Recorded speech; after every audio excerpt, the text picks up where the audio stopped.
Jadwal sidang banding Ferdy Sambo dan terdakwa lain atas kasus pembunuhan berencana terhadap Brigadir Yosua Huta Barat alias Brigadir J. Pengadilan Tinggi Jakarta akan membacakan hasil putusan banding terhadap 4 terdakwa kasus pembunuhan berencana Brigadir J secara terbuka. 4 terdakwa itu meliputi mantan Kadif Propam Ferdy Sambo, bersama Putri Chandrawati, Kuat Ma'ruf, dan juga terdakwa Ricky Rizal. Berdasarkan jadwal, pembacaan sidang putusan banding ini akan digelar secara terbuka untuk umum.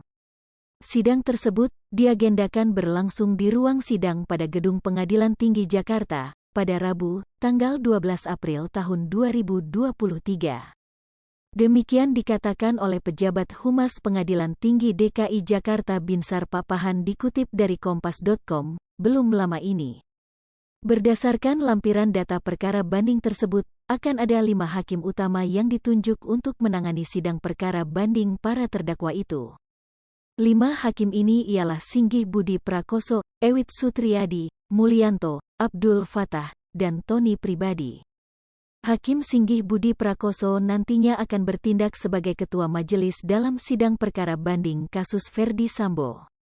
Sedangkan Ewit Sutriadi, Mulyanto, Abdul Fatah, dan Tony Pribadi akan bertindak sebagai hakim anggota. Sementara untuk kasus banding Putri Chandrawati, sidang akan dipimpin oleh Ketua Majelis Hakim Ewit Sutriadi dengan anggota hakim yakni Singgih Budi Prakoso, Mulyanto, Abdul Fatah, dan Tony Pribadi. Untuk Hakim Mulyanto, nantinya juga akan ditunjuk sebagai Ketua Majelis Hakim untuk sidang banding terdakwa Ricky Rizal dengan anggota hakim yaitu Singgih Budi Prakoso, Ewit Sutriadi, Abdul Fatah, dan Tony Pribadi.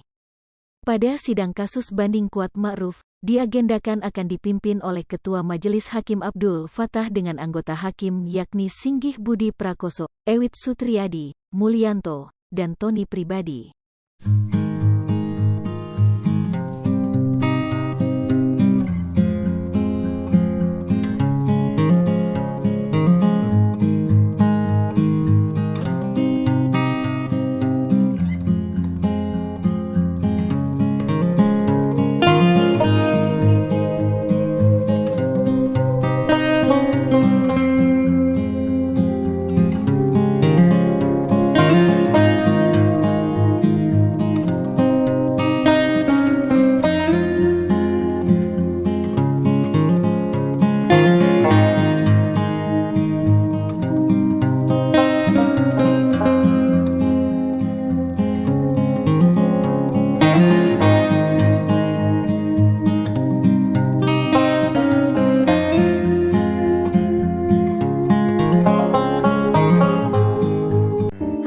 Sri TV, jangan lupa komen, like, dan subscribe, serta tonton terus berita-berita terupdate lainnya ya.